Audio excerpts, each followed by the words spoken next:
नमस्कार दोस्तों, जय हिंद। स्वागत है आपका अपने YouTube चैनल विद्यानगर में। दोस्तों, हमारा ये लगातार सीरीज चल रहा है। आई होप आपकी तैयारी काफ़ी अच्छी चल रही होगी। एग्ज़ाम डेट नज़दीक है। आप अपने रिवीजन को तेज़ कर दीजिए। जितने ज़्यादा से ज़्यादा प्रश्नों तक पहुंच सकते हैं पहुंचिए, और प्रैक्टिस सेट एक सॉल्व करते रहिए। उसकी समीक्षा करना भी बहुत ज़रूरी है, ठीक है। और इस टाइम जो है अभी तक हिंदी अगर आप धीरे धीरे पढ़े होंगे तो हिंदी को उसी क्रम में हिंदी को छोड़ना नहीं है, ठीक है। क्योंकि जब तक हमारा ये पहला पेपर क्वालिफाई नहीं होगा, दूसरा दूसरा होने से रहा है, ठीक है। तो आप 30 नंबर का जुगाड़ कर लीजिएगा। और आप चाहें तो हमारे प्लेलिस्ट में जाके सुधाकर सर पढ़ा रहे हैं हिंदी, उसको काफ़ी अच्छे से आप उनके वीडियो को देखिए। और जो आप तैयारी कर रहे हैं उसमें मतलब निश्चित रूप से 1 से 1.5 घंटे समय आप निकालिए हिंदी और इंग्लिश के लिए, ठीक है। वो भी बहुत महत्वपूर्ण है, ठीक है। चलिए, मेरिट इससे बनना है, लेकिन जब तक वो आप क्लियर नहीं करेंगे, इस मेरिट में आने का कोई मतलब नहीं है, ठीक है। पहले वो क्लियर होना चाहिए, वहाँ से 30 नंबर हो जाना चाहिए, ठीक है। चलिए, फिलहाल देर नहीं करते हैं, स्टार्ट करते हैं आज का अपना ये सेशन।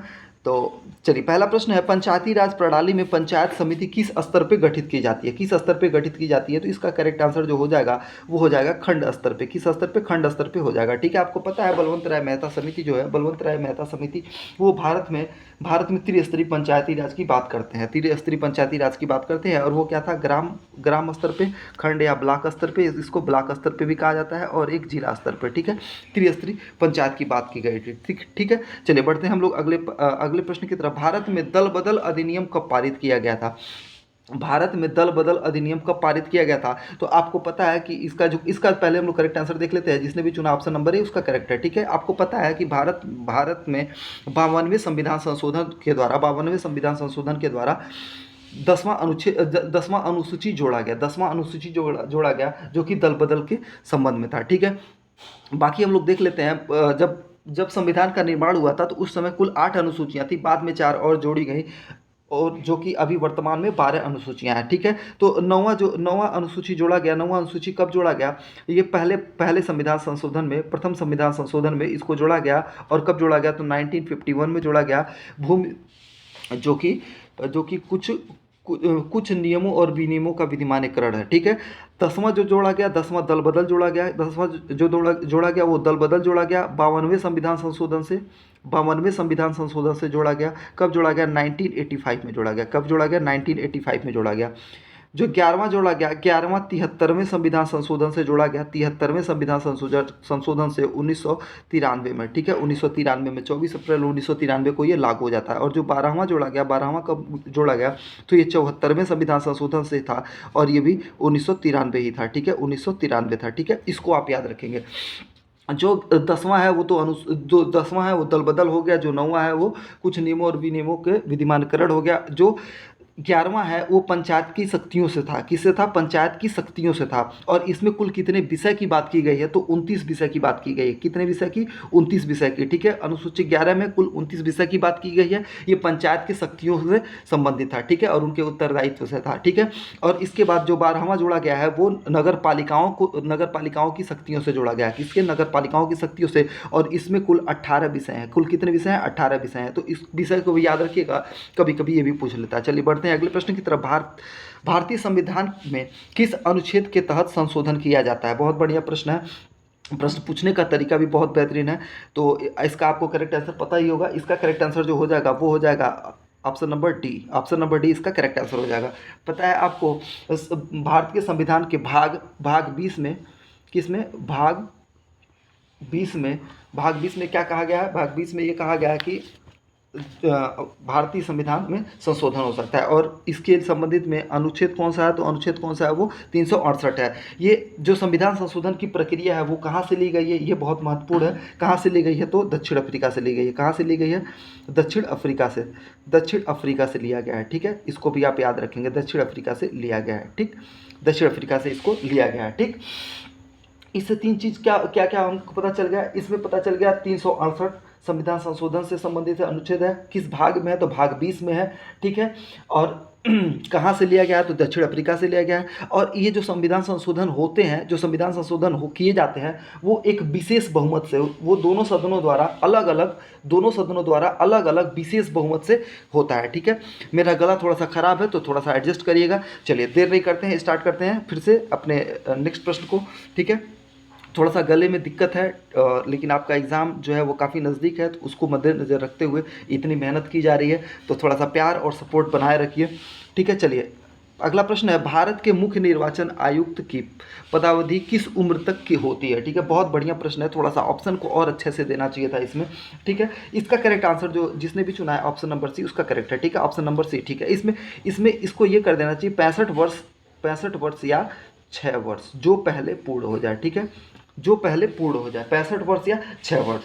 ठीक है, वर्तमान में अगर हम लोग बात करें, वर्तमान में अगर हम लोग बात करें तो मुख्य निर्वाचन आयुक्त कौन है? मुख्य निर्वाचन आयुक्त कौन है? तो इस टाइम राजीव कुमार है, श्री राजीव कुमार है। कौन है?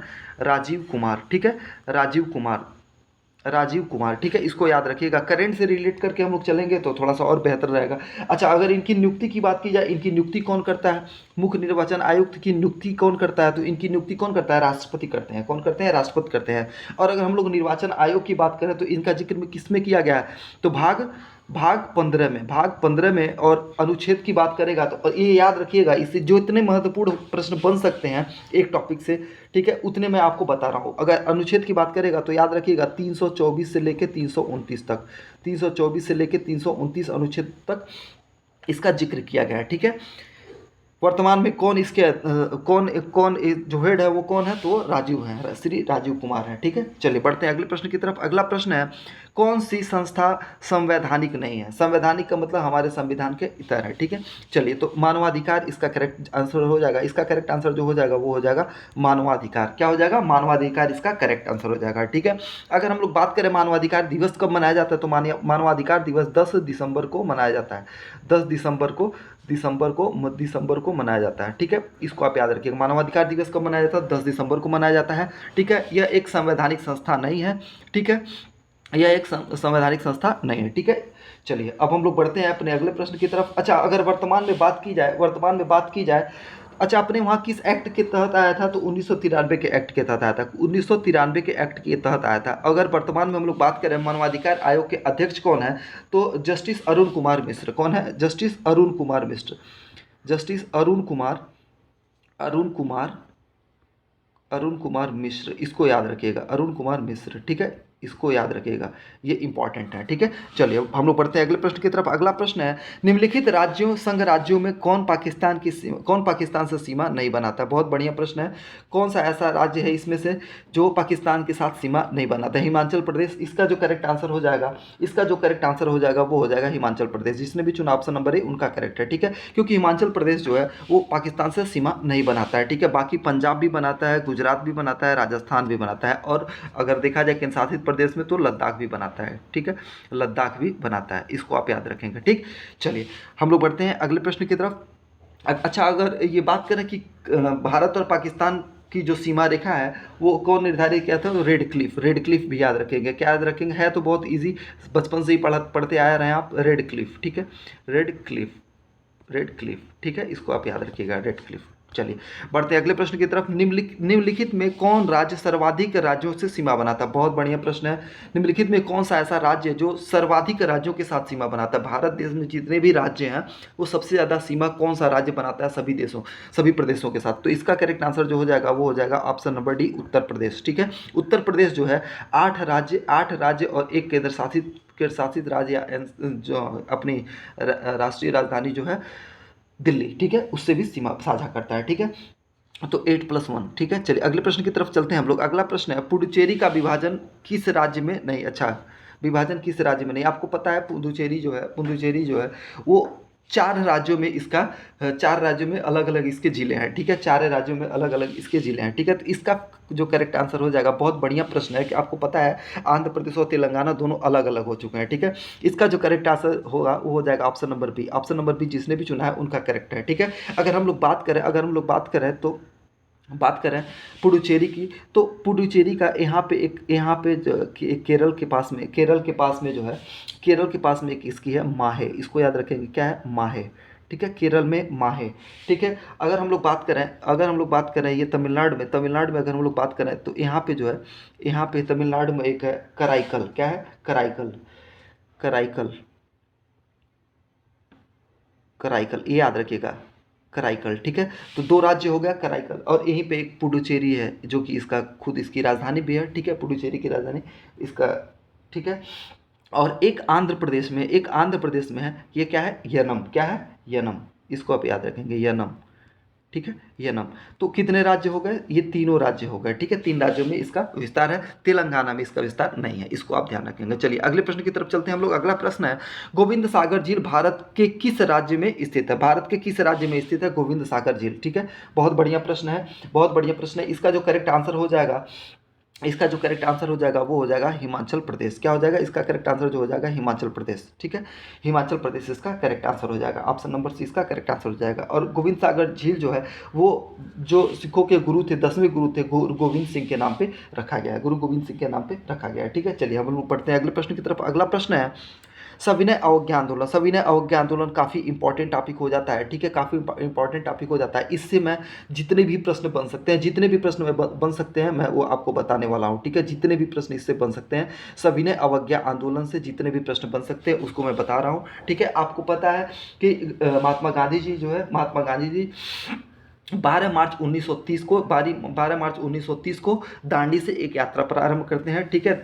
दांडी से यात्रा प्रारंभ करते हैं, जिसको दांडी मार्च के नाम से जाना जाता है। और सविनय अवज्ञा आंदोलन जो होता है, सविनय अवज्ञा आंदोलन का प्रारंभ हो जाता है, ठीक है। 12 मार्च को होता है, फिर 6 अप्रैल को ये दांडी पहुंचते हैं और वहाँ पे नमक बना के नमक कानून तोड़ते हैं, ठीक है। इससे एक जो महत्वपूर्ण प्रश्न बनता है, इससे जो एक महत्वपूर्ण प्रश्न बनता है वो बनता है, इससे जो, अच्छा इसका पहले करेक्ट आंसर हम लोग देख लेते हैं। इसका करेक्ट आंसर जो हो गया वो नमक, नमक क्या हो गया, नमक सत्याग्रह, ठीक है, नमक सत्याग्रह या नमक कानून तोड़ते हैं, ठीक है। इससे जो महत्वपूर्ण प्रश्न बनता है, आपको पता है कि इसमें जो है इसमें पूरे भारत में देखा जाएगा तो अलग अलग जगह पे सविनय अवज्ञा आंदोलन का सविनय अवज्ञा आंदोलन हुआ था, ठीक है। अलग अलग जगह पे अलग अलग नाम से भी हुआ था, ठीक है। तो अगर हम लोग इसमें देख लेते हैं, अगर इसमें हम लोग देखें तो गांधी जी की गिरफ्तारी हो जाती है। तो गांधी जी की गिरफ्तारी के बाद सविनय अवज्ञा आंदोलन का नेतृत्व किसने किया था, तो अब्बास तैयब जी। क्या हो जाएगा इसका करेक्ट आंसर, इसका हो जाएगा अब्बास तैयब जी, ठीक है। अब्बास तैयब जी गांधी जी के गिरफ्तार होने के बाद इसका नेतृत्व किन के हाथों में आता है, तो अब्बास तैयब जी, ठीक है, अब्बास तैयब जी। ये नाम याद रखिएगा, बहुत महत्वपूर्ण नाम है, डायरेक्ट क्वेश्चन भी मिलता है इसको, अब्बास तैयब जी, ठीक है, अब्बास तैयब जी इसका नेतृत्व करते हैं, ठीक है। चलिए अब हम लोग बात करते हैं कि जब ये यात्रा प्रारंभ होती है तो 78 अनुयायियों के साथ होती है, सरोजिनी नायडू भी उसमें रहती हैं, सरोजिनी नायडू भी उसमें रहती हैं, ठीक है। और ये कुल जो है 240 मील की यात्रा होती है, ठीक है, 240 मील की यात्रा होती है, लगभग 24 दिन में इसको पूरा कर लेते हैं, ठीक है। अगर हम लोग बात करें भारत में अलग अलग जगहों पे अलग अलग चल रहा था। अगर हम लोग बात करें उत्तर पश्चिम प्रांत में जो सीमांत गांधी थे, जो सीमांत गांधी के नाम से जाने जाते हैं, सीमांत गांधी के नाम से जाने जाते हैं, वो अपना चलाते हैं लाल कुर्ती। क्या चलाते हैं, लाल कुर्ती नामक संगठन चलाते हैं, ठीक है, या खुदाई खिदमतगार, ठीक है। और ये कौन होते हैं, तो खान अब्दुल गफ्फार खान। और अगर हम लोग यहाँ पे देख लें पूर्वोत्तर में, तो यहाँ पे पूर्वोत्तर में जो होता है, यहाँ पे चलता है जियाल रंग। यहाँ पे क्या चलता है, जियाल रंग, ठीक है, जियाल रंग चलता है। और इसके जो नेता होते हैं वो कौन होते हैं, तो इसमें दो लोगों का नाम काफ़ी महत्वपूर्ण है, यदुनेग और गुडिनेल्यू वही हैं जिनको जवाहरलाल नेहरू जो है रानी कह के संबोधित करते थे, ठीक है। जियाल रंग चल गया। और अगर इधर हम लोग देखेंगे उत्तर पश्चिम में, तो यहाँ पे कौन था, तो यहाँ पे लाल कुर्ती कौन, खान अब्दुल गफ्फार खान चलाते हैं, ठीक है। जियाल रंग कहाँ चलता है, तो जियाल रंग चलता है आपका नागालैंड में, माफ़ करिएगा, जियाल रंग कहाँ चलता है, जियाल रंग चलता है नागालैंड में, ठीक है। और इसके बाद फिर बंदोखम में चलता है तंजौर में, बंदोखम में चलता है कहाँ पे, तंजौर में। और उसके जो नेता होते हैं वो कौन होते हैं, सिराज गोपालाचारी। और इसी समय महाराष्ट्र में गांधी जी के जो पुत्र है मणिकलाल भी होते हैं, सरोजिनी नायडू होते हैं, इमाम साहब भी होते हैं। और जो पत्रकार है, एक पत्रकार का जिक्र मिलता है वेब मिलर का, ठीक है, वेब मिलर भी यहाँ पे मौजूद होता है इस समय, ठीक है। तो महाराष्ट्र में भी चलता है, ठीक है, सविनय अवज्ञा के नाम से यहाँ पे भी चलता है, ठीक। चलिए तो इतने महत्वपूर्ण प्रश्न इससे बन सकते थे। और एक और प्रश्न बनता है कि जो गांधी जी का ये दांडी यात्रा था, ठीक है, गांधी जी का ये दांडी यात्रा था, तो सुभाष चंद्र बोस ने जो है उसको मुसोलिनी की रोम मार्च और नेपोलियन की पेरिस मार्च से इसकी तुलना की है, ठीक है। चलिए, इससे अब बढ़ते हैं हम लोग अगले प्रश्न की तरफ। नर्मदा बचाओ आंदोलन किससे संबंधित है? नर्मदा बचाओ आंदोलन से संबंधित कौन सी ऐसी शख्सियत है जो इससे संबंधित है? तो इसका करेक्ट आंसर जिसने भी चुना ऑप्शन नंबर सी उनका करेक्ट है, ठीक है। मेघा पाटेकर जो होती हैं वो सभी ने नर्मदा बचाओ आंदोलन से संबंधित होती है, नर्मदा बचाओ आंदोलन से संबंधित होती हैं, ठीक है। अगर हम लोग बात करें पी हेगड़े की, तो पी हेगड़े जो थे इनकी ये भी जो है एपीको आंदोलन से संबंधित है। किससे? एपीको आंदोलन से संबंधित है। और सुंदरलाल बहुगुणा के बारे में तो आप जानते हैं, ये किससे संबंधित है? तो सुंदरलाल बहुगुणा चिपको आंदोलन से। किससे? चिपको आंदोलन से। चिपको आंदोलन से, ठीक है। और ये भूदान सत्याग्रह की बात करेगा तो कौन हो जाएंगे? विनोबा भावे, ठीक है। ये थोड़ा सा रिकॉल करते चलेंगे ना तो काफ़ी इजी हो जाता है, इसको मस्तिष्क में रखना, ठीक है। विश्व वानिकी दिवस कब मनाया जाता है? बहुत बढ़िया प्रश्न है। विश्व वानिकी दिवस कब मनाया जाता है? तो इसका करेक्ट आंसर हो जाएगा 21 मार्च को विश्व वानिकी दिवस मनाया जाता है। 16 सितंबर को क्या मनाया जाता है? तो ओजोन दिवस मनाया जाता है। 5 जून को क्या मनाया जाता है? पर्यावरण दिवस मनाया जाता है। इसको भी आप याद रखेंगे, ठीक है, इसको भी आप याद रखेंगे। चलिए, और 22 मार्च को जल दिवस मनाया जाता है। 22 मार्च को क्या मनाया जाता है? जल दिवस मनाया जाता है। चलिए बढ़ते हैं अगले प्रश्न की तरफ। ऋग्वेद से संबंधित कुछ महत्वपूर्ण प्रश्नों को भी मैं बताऊंगा, ठीक है। चलिए, ऋग्वेद की बात करता है। ऋग्वेद क्या है? स्त्रोतों का संकलन है, शब्दों का संकलन है, कथाओं का है, युद्धों का है, ठीक है। इसका जो करेक्ट आंसर जिसने भी चुना है ऑप्शन नंबर ए जिसने भी चुना है उनका करेक्ट है, ठीक है। ऑप्शन नंबर ए इसका करेक्ट आंसर हो जाएगा, ठीक है। अगर हम लोग बात करें ऋग्वेद की, तो ऋग्वेद जो है वो स्त्रोतों का संकलन है और इसमें जो है 1028 सूक्त हैं, 10 मंडल हैं, ठीक है, 10 मंडल हैं। और इसके जो उद्गाता हो, इसके जो मतलब कहने वाले होते हैं उनको होत्री कहा जाता है। इसके 2 ब्राह्मण हैं जो बहुत महत्वपूर्ण हैं, ऐत्रेय और कौत्सिकी, ठीक है, कौत्सिकी, ठीक है। इसके 2 महत्वपूर्ण ब्राह्मण हैं, ठीक है। और इसको कहने वाले को क्या कहा जाता है? होत्री कहा जाता है। इसमें 10 मंडलों का जिक्र किया है, 10वें मंडल में 4 वर्णों का जिक्र किया है। और तीसरा मंडल जो है सोम देवता को समर्पित था। और ये कौन सा मंत्र था? तो गायत्री मंत्र था, ठीक है। माफ करिएगा, गायत्री मंत्र जो था वो सूर्य देवता को समर्पित था, सविता नामक देवता को समर्पित था, ठीक है। और सोम देवता को समर्पित कौन सा था? तो 9वां मंडल था, ठीक है, सोम देवता से संबंधित था, ठीक। चलिए, अब हम लोग पढ़ते हैं अगले प्रश्न की तरफ।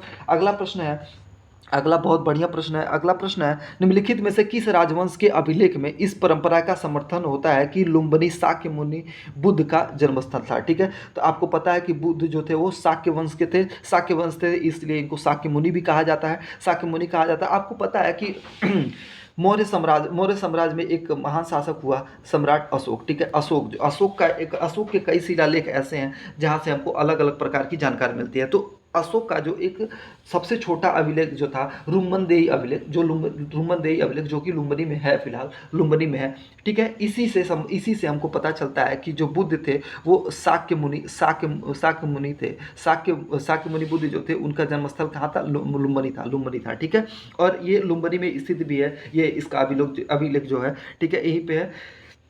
और ये सबसे छोटा अभिलेख है और इसमें टैक्सेस की बात की गई है। और इसमें एक विशेषता ये है कि इसमें कर से संबंधित भी बात की गई। चलिए हम लोग बढ़ते हैं अगले प्रश्न की तरफ। निम्नलिखित में से किस प्रथा की शुरुआत राजपूतों के समय में हुई है, ठीक है। राजपूतों के समय में कौन सी प्रथा का चलन हुआ था? इसमें जिसने भी इसका चुना है ऑप्शन नंबर सी उसका करेक्ट है, ठीक है। वैसे तो और जौहर की अगर हम लोग बात करते हैं तो जौहर पहले भी देखा गया है, लेकिन राजपूत की जो स्त्रियां थी, अगर उनके जो पति हैं वो उनका अगर युद्ध में देहांत हो जाता था तो ये लोग पूरा एक साथ जो है अग्निकुंड में अपने आप को समावेश कर लेते थे, ठीक है। तो इस जौहर की प्रक्रिया, अगर सबसे पहला जौहर का उदाहरण की बात करता है, राजपूतों का नाम ले लेता है, सबसे पहले जौहर की बात करता है, तो आपको पता है मोहम्मद बिन कासिम जब 712 ईस्वी में आता है भारत में, तो वहाँ पे सिंध के जो राजा होते हैं, राजा ताहिर, तो राजा ताहिर की जब मृत्यु हो जाती है तो उनकी पत्नी पहली बार जौहर का वहाँ पे देखने को मिलता है, ठीक है। तो लेकिन अगर राजपूत की बात कर रहा है तो राजपूतों ने इसके चलन को काफ़ी बढ़ा दिया था, ठीक है। चलिए हम लोग बढ़ते हैं अगले प्रश्न की तरफ। अगला प्रश्न है, औरंगजेब की मृत्यु के समय मराठा का नेतृत्व किसके हाथ में था? बहुत बेहतरीन प्रश्न है, आप यकीन मानिए ऐसे प्रश्न से आपका कॉन्सेप्ट और क्लियर होता है, ठीक है। अगर हम लोग बात करते हैं औरंगजेब की मृत्यु की, तो औरंगजेब की मृत्यु 1700 7 के आसपास होती है, ठीक है। और उस समय जो है, उस समय राजा राम जो होते हैं, उस समय जो मराठा के राजा होते हैं, मराठाओं के जो शासक होते हैं, राजा राम की मृत्यु हो जाती है। और उनकी मृत्यु के पश्चात, ठीक है, 1704 या 5 में इनकी मृत्यु होती है। उसके पश्चात 1701 में इनकी मृत्यु होती है। और उसके बाद इनकी जो पत्नी होती है ताराबाई, ठीक है, ताराबाई, वो इस समय जो है अपने 4 वर्षीय पुत्र शिवाजी टू को गद्दी पे बैठाती हैं। और इन्हीं के नेतृत्व में पूरा मराठा शासन होता है। तो इसका करेक्ट आंसर जो हो जाएगा वो क्या हो जाएगा, ताराबाई। इसका करेक्ट आंसर क्या हो जाएगा, ताराबाई। किसकी पत्नी थी, तो राजा राम की पत्नी थी और शिवाजी सेकंड की माँ थी, ठीक है। इसको आप याद रखिएगा, बहुत बेहतरीन प्रश्न है, ठीक है। चलिए बढ़ते हैं हम लोग अगले प्रश्न की तरफ। ब्रिटिश भारत की राजधानी का कलकत्ता से दिल्ली स्थानांतरण किसके काल में होता है, ठीक है। आपको मैंने बताया था कि 3 दिल्ली दरबार लगते हैं, जिसमें से तीसरा जो दिल्ली दरबार लगता है वो कब लगता है, 1911 में। और उस समय भारत में 1911 में जॉर्ज पंचम और महारानी मेरी आई होती हैं, और जॉर्ज पंचम को यहाँ का सम्राट घोषित किया जाता है। इस समय लॉर्ड हार्डिंग, देखिए थोड़ा सा ऑप्शन में मिस्टेक है, लॉर्ड हार्डिंग फर्स्ट और लॉर्ड हार्डिंग सेकंड कर लीजिएगा। 2 लॉर्ड हार्डिंग देखने को मिलते हैं, दोनों का अलग अलग टाइम पीरियड है, ठीक है। फिलहाल अगर इस तरह से ऑप्शन हम लोग बना लेते हैं तो इसका करेक्ट आंसर जो हो जाएगा ऑप्शन नंबर बी हो जाएगा, ठीक है। लॉर्ड हार्डिंग सेकंड जो होते हैं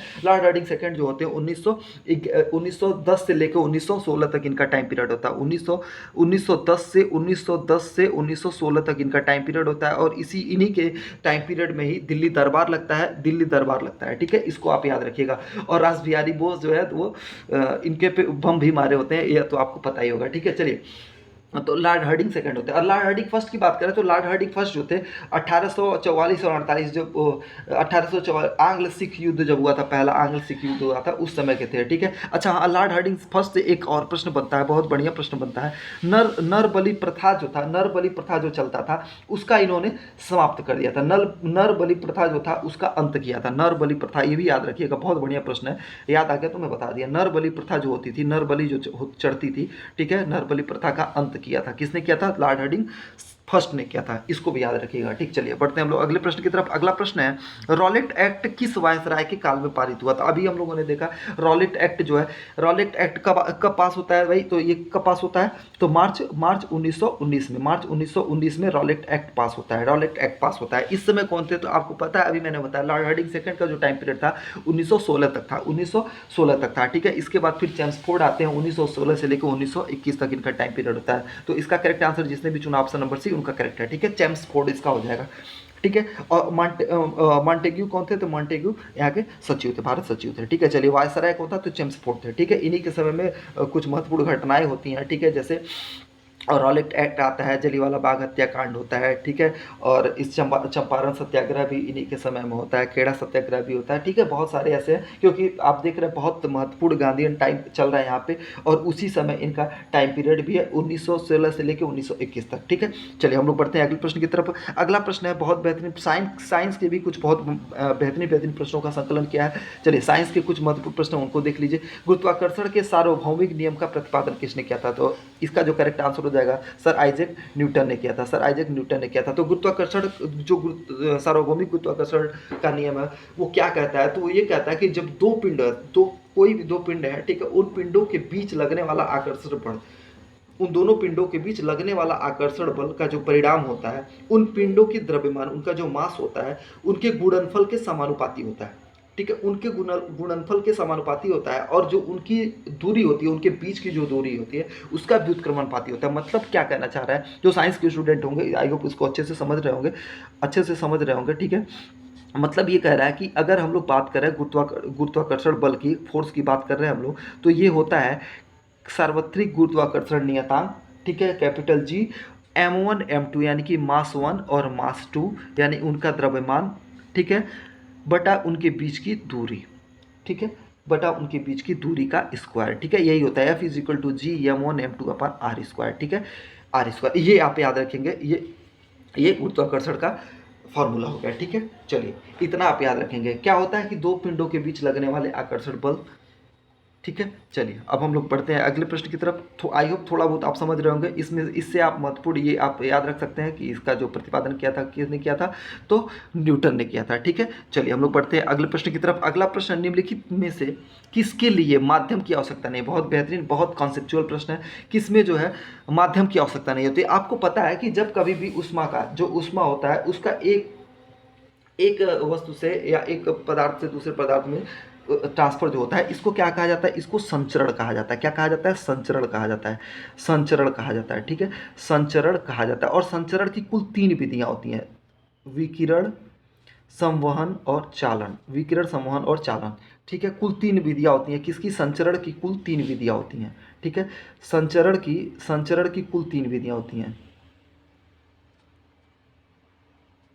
ठीक है, संचरण की कुल 3 विधियां होती हैं। थोड़ा सा कोऑपरेट करिएगा। 3 विधियां होती हैं, जिसमें से अगर पहली विधि की हम बात करें तो पहला अगर इसमें होता है चालन। ठीक है, जो चालन होता है वो किस में होता है? चालन किस में होता है? तो ठोस जो वस्तुएं होती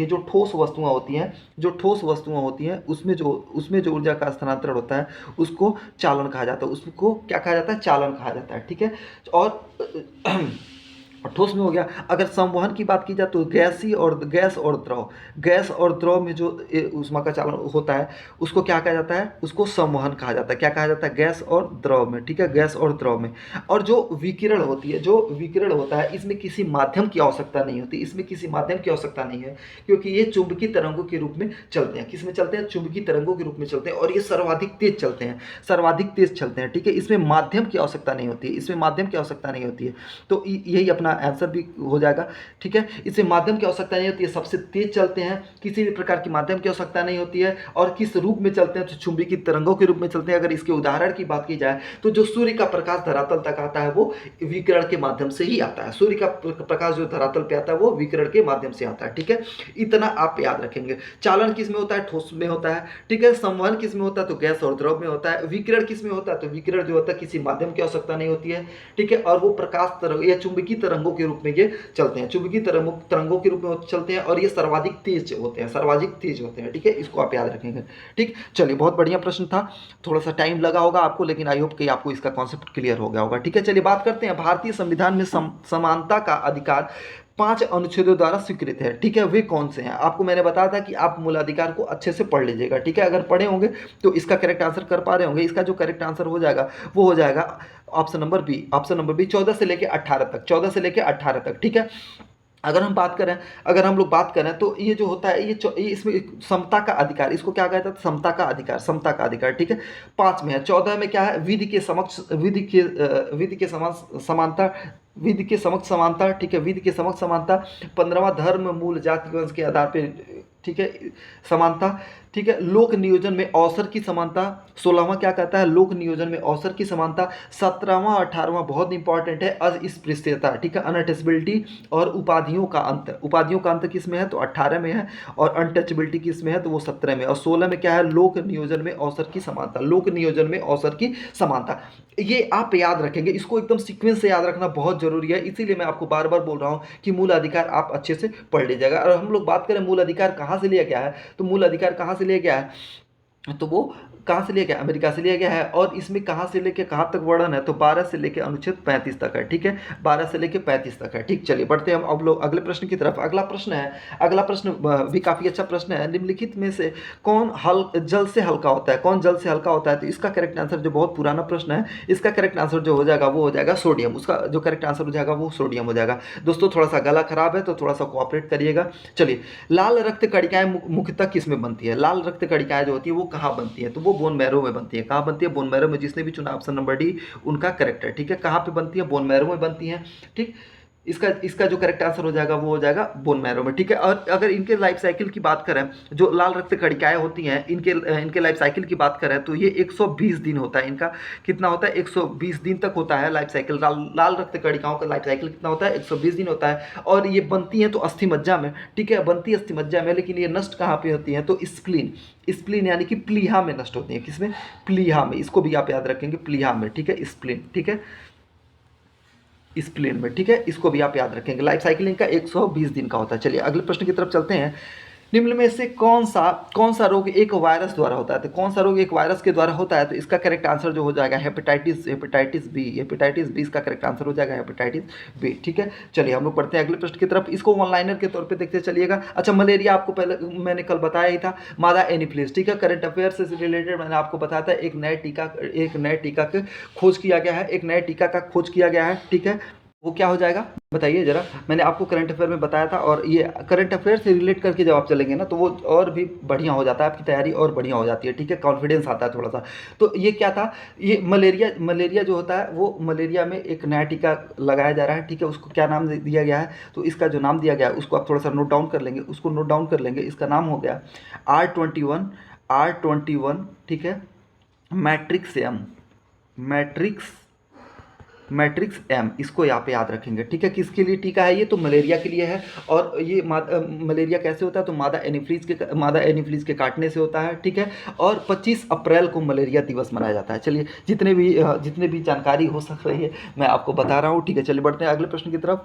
ये आप जरूर याद रखेंगे, बहुत इंपॉर्टेंट है करंट अफेयर का। ठीक है, चलिए अगले प्रश्न की तरफ हम लोग चलते हैं। अगला प्रश्न है, निम्नलिखित वृक्षों में कौन पारिस्थितिकी मित्र नहीं है? तो आपको पता है पारिस्थितिकी तंत्र का जो दुश्मन होता है वो कौन सा होता है? तो यूकेलिप्टस होता है। क्यों? क्योंकि ये भूमि में जितने भी वो जल होते हैं उनको अवशोषित कर लेता है। ठीक है, चलिए हम लोग बढ़ते हैं अगले प्रश्न की तरफ। अगला प्रश्न जो है बहुत बढ़िया प्रश्न है। भोपाल गैस त्रासदी से संबंधित यौगिक का नाम। जो भोपाल गैस त्रासदी हुई थी, आपको पता है कब हुई थी? भोपाल गैस त्रासदी हुई थी। ठीक है, 1984 में। कब हुई थी? 1984 में हुई थी। तो ये किस गैस के रिसाव के कारण हुई थी? तो एक मिक गैस होती है, मिक गैस याद रखिएगा, मिथाइल आइसोसाइनेट की वजह से। ठीक है, इसको मिक गैस कहा जाता है। क्या कहा जाता है? मिक गैस याद रखिएगा, मिक गैस के कारण। ठीक है, मिथाइल आइसोसाइनेट। ठीक है, मिथाइल आइसोसाइनेट के कारण, रिसाव के कारण हुई थी। ठीक है, और काफ़ी भयावह हो गया था। ठीक है, कब हुआ था? तो 1984 में हुआ था। इसको आप याद रखेंगे, भोपाल गैस त्रासदी। ठीक है, भोपाल गैस त्रासदी से बस इतना ही प्रश्न बनते हैं। चलिए बढ़ते हैं अगले प्रश्न की तरफ। नाभिकीय ऊर्जा का उपयोग प्रायः कारक है। ठीक है, किस कारक में होता है? ठीक है, तो ये सिंपल सा प्रश्न है, ऊष्मीय प्रदूषक के रूप में। ठीक है, इसका करेक्ट आंसर जो हो जाएगा वो हो जाएगा ऊष्मीय प्रदूषक के रूप में। ठीक है, ये इसका कारक है। ठीक है, चलिए बढ़ते। अधूरे प्रज्वलन के कारण मोटर कार एवं सिगरेट से निकलने वाली रंगहीन गैस कौन सी? बहुत बढ़िया प्रश्न है। ऐसे प्रश्न बीपीएससी का काफ़ी फेवरेट हुआ है। ठीक है, तो इसको आप जरूर ध्यान देते चलेंगे, ऐसे प्रश्न आप जरूर देख के चलेंगे। ठीक है, इसका जो करेक्ट आंसर हो जाएगा carbon monoxide, CO, carbon monoxide. इसमें जिसने भी चुना है ऑप्शन नंबर सी उनका करेक्ट है। ठीक है, उनका करेक्ट आंसर है। चलिए हम लोग पढ़ते हैं अपने अगले प्रश्न की तरफ। अगला प्रश्न है पारिस्थितिकी तंत्र में। अच्छा, थोड़ा सा हम लोग देख लेते हैं। ठीक है, पारिस्थितिकी तंत्र में ऊर्जा की मात्रा एक पोषण स्तर से अन्य पोषण स्तर में स्थानांतरण होता है। ठीक है, स्थानांतरण होता है तो क्या होता है? ठीक है, क्या प्रभाव पड़ता है? तो इसका करेक्ट आंसर जो हो जाएगा, आपको पता है लिंडमान के जो ऊर्जा का जो नियम था, 10% नियम था, उसको भी आप याद रखेंगे, लिंडमैन। ठीक है, लिंडमैन का याद रखेंगे। तो इसमें क्या होता है? घटता है। जब एक पोषण स्तर से दूसरे पोषण स्तर में जाता है तो ऊर्जा घटती है। ठीक है, और 10% ही उसका हम लोग पाते हैं। ये कौन दिया था नियम? तो लिंडमैन। इसको याद रखेंगे, लिंडमैन। ठीक है, लिंडमैन इसका नियम को दिए थे। ठीक है, इसको आप जरूर याद रखेंगे। ठीक, चलिए हम लोग बढ़ते हैं अगले प्रश्न की तरफ। अगला प्रश्न है पारिस्थितिकी तंत्र में उच्चतम पोषण स्तर प्राप्त होता है। उच्चतम पोषण स्तर कहाँ से प्राप्त होता है? पारिस्थितिकी तंत्र में। ठीक है, पारिस्थितिकी तंत्र में उच्चतम पोषण स्तर किसमें सबसे ज़्यादा कौन ग्रहण करता है? तो इसका करेक्ट आंसर जिसने भी चुना है ऑप्शन नंबर सी, सर्वाहारी। ठीक है, सर्वाहारी उसका करेक्ट आंसर है। ठीक है, सर्वाहारी इसका करेक्ट आंसर हो जाएगा। चलिए बढ़ते हैं अगले प्रश्न की तरफ। अगला प्रश्न है जीएसटी किस तरह का कर है? ठीक है, बहुत सिंपल प्रश्न है। जीएसटी किस तरह का कर है? तो जीएसटी जो है वो अप्रत्यक्ष कर है। कौन सा कर है? जीएसटी जो है वो अप्रत्यक्ष कर है। ठीक है, अप्रत्यक्ष कर है। ठीक है, जीएसटी क्या है? अप्रत्यक्ष कर है। और जीएसटी दिवस कब मनाया था? तो 1 जुलाई को मनाया जाता है। 1 जुलाई 2017 से प्रारंभ हो गया था। ठीक है, चलिए बढ़ते हैं अगले प्रश्न की तरफ। अगला प्रश्न है भारत में निर्धनता के स्तर का आकलन किया जाता है। भारत में निर्धनता का स्तर का आकलन, पहले तो ये बताइए कि निर्धनता के स्तर का आकलन करता कौन है? तो आपको पता है NSSO, माफ करिएगा,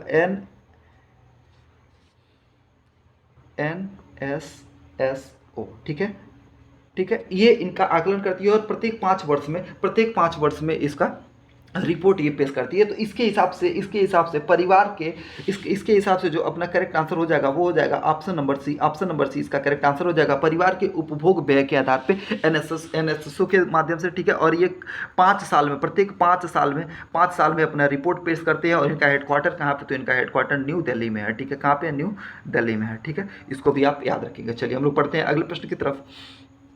अगले प्रश्न की तरफ प्रश्न है, ठीक है। इसमें एनएसएसओ के द्वारा दिया जाता है, ये तो क्लियर हो गया। चलिए अगला प्रश्न की तरफ हम लोग बढ़ते हैं। अगले प्रश्न की तरफ बढ़ते हैं। अगला प्रश्न है, जो जनगणना 2011 हुई थी उसमें किस राज्य में, किस भारतीय राज्य में महिला साक्षरता न्यूनतम है। तो आपको पता है इसमें हम लोग रट्टे रटाए हैं, ठीक है, कि बिहार की महिला साक्षरता दर सबसे न्यूनतम है, ठीक है। लेकिन ये प्रश्न ऑप्शन के हिसाब से सॉल्व होगा, तो इसका जो करेक्ट आंसर हो जाएगा वो हो जाएगा राजस्थान। ऑप्शन नंबर बी इसका करेक्ट आंसर हो जाएगा राजस्थान, ठीक है। क्योंकि आपको पता है कि बिहार के बाद फिर राजस्थान है। तो बिहार में क्या है, बिहार में जो है साक्षरता दर है वो कितनी है महिला की, तो 51%।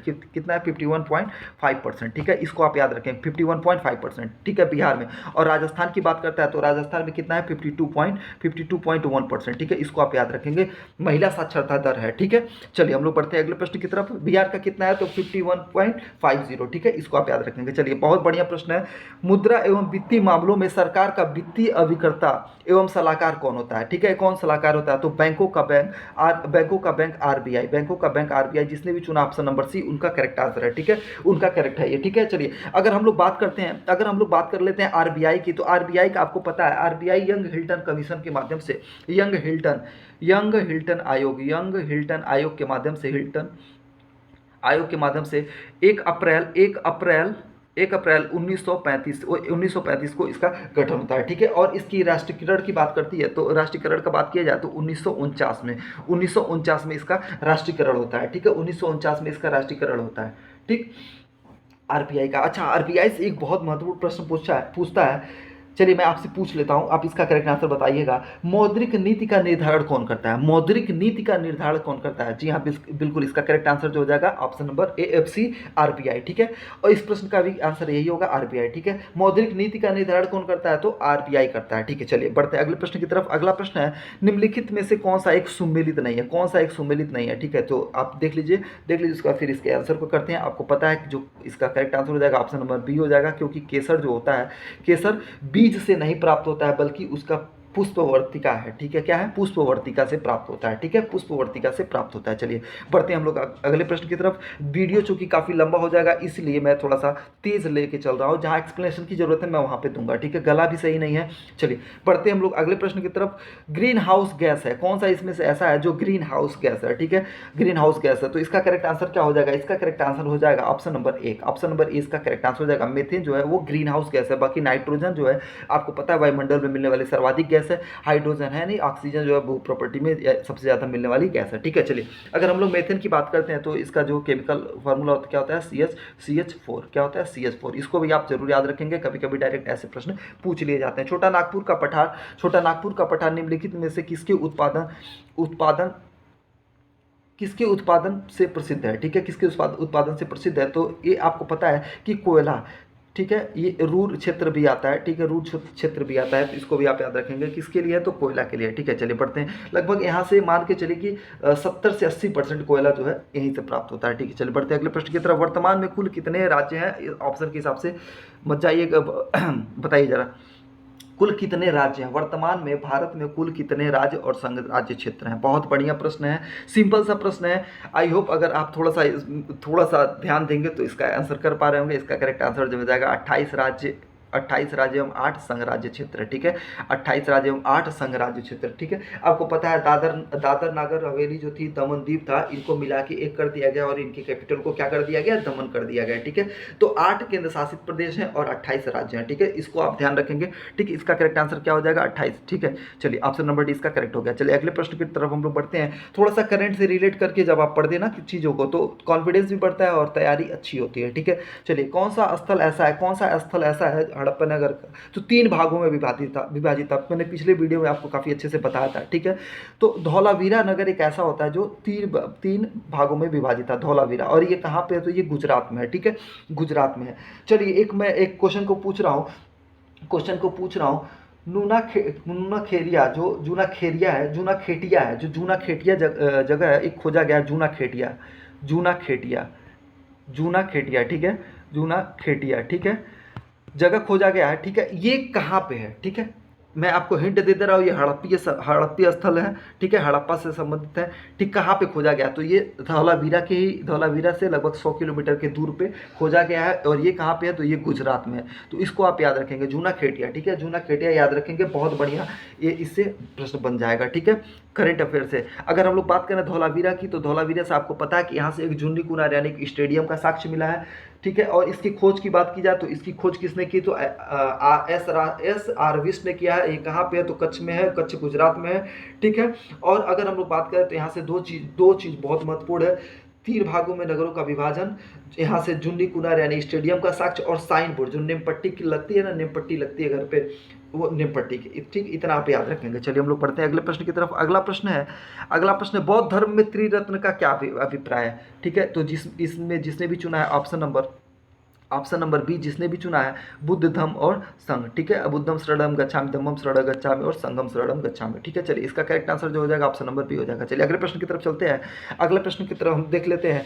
बाबर जो है, बाबर यानी कि कलंदर, बाबर को क्या कहा जाता था, कलंदर कहा जाता था। बाबर को क्या कहा जाता था, कलंदर कहा जाता था। तो इसने जो है राणा सांगा के साथ युद्ध किया था, तो उसको किस नाम से जाना जाता है, तो इसका जिसने भी चुना है ऑप्शन नंबर बी उसका करेक्ट है, खानवा के युद्ध को, ठीक है।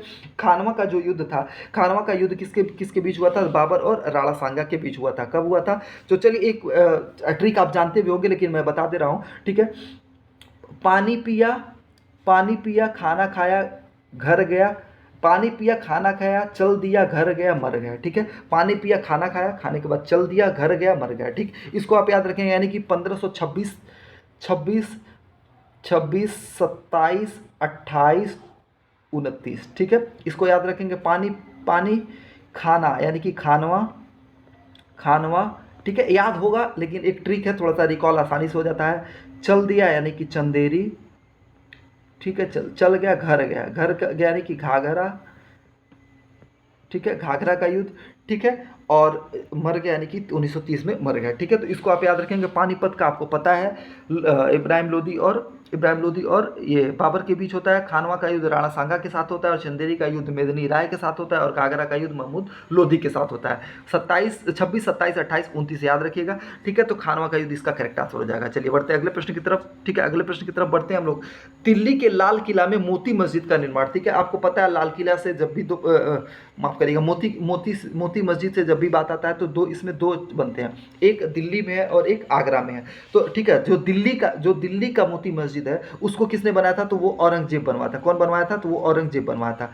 दिल्ली में जो मोती मस्जिद है उसको औरंगजेब ने बनाया था। जो आगरा में मोती मस्जिद है वो उसको शाहजहां ने बनाया था। कौन बनाया था, शाहजहां ने बनाया था, ठीक है। इसको आप याद रखेंगे। तो दिल्ली के लाल किले की कह रहा है, तो किसका करेक्ट आंसर जो हो जाएगा, औरंगजेब हो जाएगा। और अगर यही आगरा का होता तो आगरा में कौन बनवाया, तो शाहजहां ने बनवाया था, ठीक है। चलिए बढ़ते हैं हम लोग अगले प्रश्न की तरफ। अगला प्रश्न है, निम्नलिखित में से कौन भारतीय राष्ट्रीय कांग्रेस का प्रथम अध्यक्ष था। बहुत सिंपल सा प्रश्न है, कौन था, तो व्योमेश चंद्र बनर्जी, WC बनर्जी। इसके करेक्ट आंसर जो हो जाएंगे वो हो जाएंगे WC बनर्जी, व्योमेश चंद्र बनर्जी। और किसकी देख रेख में होता है, तो AO ह्यूम के नेतृत्व में होता है। और दादा भाई नौरोजी की बात करें तो दादा भाई नौरोजी के ही नाम के कहने पे इसका जो है नाम परिवर्तित किया जाता है। पहले भारतीय राष्ट्रीय संघ होता है, उसके स्थान पे भारतीय राष्ट्रीय कांग्रेस कर दिया जाता है। SN बनर्जी की बात करें तो इंडियन एसोसिएशन 1876 में इन्होंने गठन किया था, और ये जो है इससे संबंधित नहीं है, ठीक है। SN बनर्जी इसमें भाग नहीं लेते हैं, ठीक है। चलिए हम लोग बढ़ते हैं अगले प्रश्न की तरफ। अगला प्रश्न है, भारतीय राष्ट्रीय कांग्रेस का एकमात्र अधिवेशन जिसमें गांधी जी जो है भाग लेते हैं। तो आपको पता है बेलगांव अधिवेशन जो हुआ था 1924 में, इसका करेक्ट आंसर जो हो जाएगा ऑप्शन नंबर C। जो बेलगांव अधिवेशन होता है 1924 में 1924 में जो बेलगांव अधिवेशन होता है उसमें गांधी जी जो है भाग लेते हैं। और हम लोग बात करें कि किस अधिवेशन में पहली बार वो, ये तो अध्यक्षता हो गया, किस में पहली बार वो पार्टिसिपेट करते हैं, तो 1901 में करते हैं, और उसके बाद फिर 1916 में करते हैं, ठीक है। चलिए बढ़ते हैं अगले प्रश्न की तरफ। अगला प्रश्न है, India from Curzon to Nehru. बहुत बढ़िया प्रश्न है। India from Curzon to Nehru after Nehru and after, ठीक है। ये किसने लिखा है? तो दुर्गा दास की ये फेमस पुस्तक है, ठीक है, दुर्गा दास। इसका करेक्ट आंसर क्या हो जाएगा? दुर्गा दास। बहुत बढ़िया प्रश्न है ये, दुर्गा दास इसका करेक्ट आंसर हो जाएगा, दुर्गा दास इसका करेक्ट आंसर हो जाएगा। India from Curzon to Nehru and after, ठीक है। चलिए बढ़ते हैं अगले प्रश्न की तरफ। अगला प्रश्न है ऑपरेशन पोलो। ऑपरेशन पोलो जुड़ा हुआ है, किससे जुड़ा हुआ है? तो आपको पता है कि इसका जो करेक्ट आंसर हो जाएगा ऑप्शन नंबर डी हो जाएगा।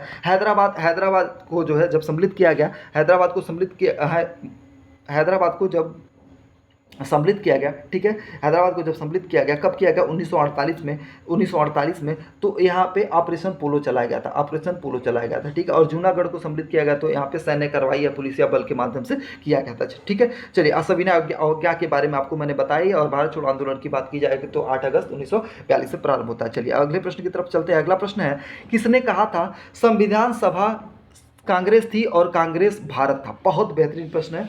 किसने कहा था कि संविधान सभा कांग्रेस थी और कांग्रेस भारत था? ठीक है, बहुत बढ़िया प्रश्न है, बहुत बढ़िया प्रश्न है। इसका जो करेक्ट आंसर जिसने भी चुना है option number A, option number A जिसने भी चुना है, ठीक है, ऑप्शन नंबर ए ग्रैनविले ऑस्टिन, ठीक है, ग्रैनविले ऑस्टिन इसके करेक्ट आंसर हो जाएंगे, ग्रैनविले ऑस्टिन इसके करेक्ट आंसर हो जाएंगे। इनकी एक बुक थी, इनकी एक बहुत बढ़िया बुक थी, the Indian constitution, the Indian constitution इनकी एक बुक थी, ठीक है। उसी में इन्होंने जिक्र किया गया कि संविधान सभा कांग्रेस थी और कांग्रेस भारत था, ठीक है। चलिए बहुत बढ़िया प्रश्न है, तो आप याद रखिएगा ग्रैनविले ऑस्टिन, इनका पूरा नाम क्या था? ग्रैनविले ऑस्टिन। क्या नाम था?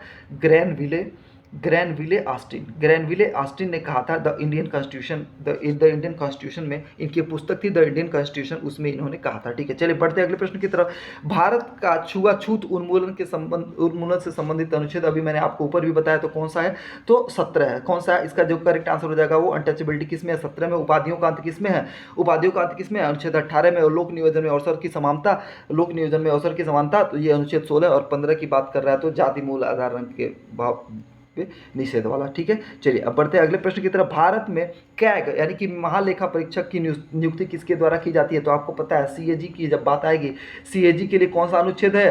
अनुच्छेद 148 है, याद रखिएगा। अनुच्छेद 148 एक में इसका जिक्र किया गया है कि जो सीएजी की नियुक्ति होती है वो कौन करता है? वो कौन करता है? तो वो राष्ट्रपति के द्वारा होता है। इसमें जिसने भी चुनाव ऑप्शन नंबर उनका करेक्ट आंसर हो जाएगा राष्ट्रपति के द्वारा, ठीक है। चलिए बढ़ते हैं अगले प्रश्न की तरफ। अगला प्रश्न है, अगला प्रश्न है आपातकाल में किस राज्य विधानसभा की अवधि बढ़ाई जा सकती है? ठीक है, आपातकाल में किस राज्य की विधानसभा की अवधि बढ़ाई जा सकती है? ठीक है, किसके द्वारा बढ़ाई जा सकती है भाई? तो इसका करेक्ट आंसर, बहुत बढ़िया प्रश्न है, इसको ध्यान से करिएगा। इसका करेक्ट आंसर जो हो जाएगा ऑप्शन नंबर बी, जिसने चुना है उनका सही है, ठीक है, ठीक है। और अगर अनुच्छेद की बात करेगा तो 172 बहुत इंपॉर्टेंट नहीं है, मैं इसलिए बता रहा हूँ, और एक बार में ये केवल 1 साल के लिए बढ़ाई जा सकती है। चलिए बढ़ते हैं अगले प्रश्न की तरफ। बहुत बढ़िया प्रश्न है, मोस्ट इंपॉर्टेंट प्रश्न है, ऐसे प्रश्न आप जरूर देख के जाइएगा, ठीक है। आपातकाल की स्थिति में राज्य विधानसभा की अवधि बढ़ाई जा सकती है, किसके द्वारा? संसद के द्वारा, ठीक, संसद के द्वारा बढ़ाई जा सकती है। 172वें अनुच्छेद में इसका जिक्र है, और 1 साल में, एक बार में 1 साल के लिए बढ़ाई जा सकती है, ठीक है। चलिए बढ़ते हैं अगले प्रश्न की तरफ। पंचायती राज की अनुशंसा किसने की थी? बहुत बढ़िया प्रश्न, किसने की थी भाई पंचायती राज के? पहले ही प्रश्न में हमने जिक्र किया है, पहले प्रश्न में इसकी जिक्र किया, तो बलवंत राय मेहता की जो समिति थी, ठीक है, उसका जो रिपोर्ट आया था 1957 को आया था, यही इसका करेक्ट आंसर हो जाएगा, ठीक है। अगर हम लोग बात करें, इसमें इन्होंने त्रिस्तरीय पंचायत की बात की थी, किसकी बात की? त्रिस्तरीय पंचायत की बात की थी, जिला स्तर पे, ब्लॉक स्तर पे और गांव स्तर पे, ठीक है। इसमें कुछ, इससे जो एक महत्वपूर्ण प्रश्न बनता है, मैं आपको बता दे रहा हूँ, कुछ ऐसी समितियां, उनको आप सीक्वेंस से याद करिएगा। बलवंत राय मेहता 1957 हो गया, ठीक है। बी आर मेहता, बलवंत राव मेहता, ठीक है, मेहता, ठीक है, 57 में हो गया, ठीक है। 57 के बाद फिर 77 में चलिएगा, अशोक मेहता, कौन हो गया? अशोक मेहता, ठीक है, अशोक मेहता, ये सीक्वेंस से याद रखिएगा। अशोक मेहता, फिर हनुमंत राव, ठीक है, हनुमंत राव, इनका जो आता है कब आता है? 83 में आता है, ठीक है, 83 में आता है, ठीक है। इसके बाद फिर 85 में आता है जीवी के राव, ठीक है, जीवी के राव, इनका कब आता है? तो ये 85 में आता है, ये कब आता है? 85 में आता है, ठीक है। और 86 में आता है सिंधवी की, क्या आता है? 86 में आता है सिंधवी की।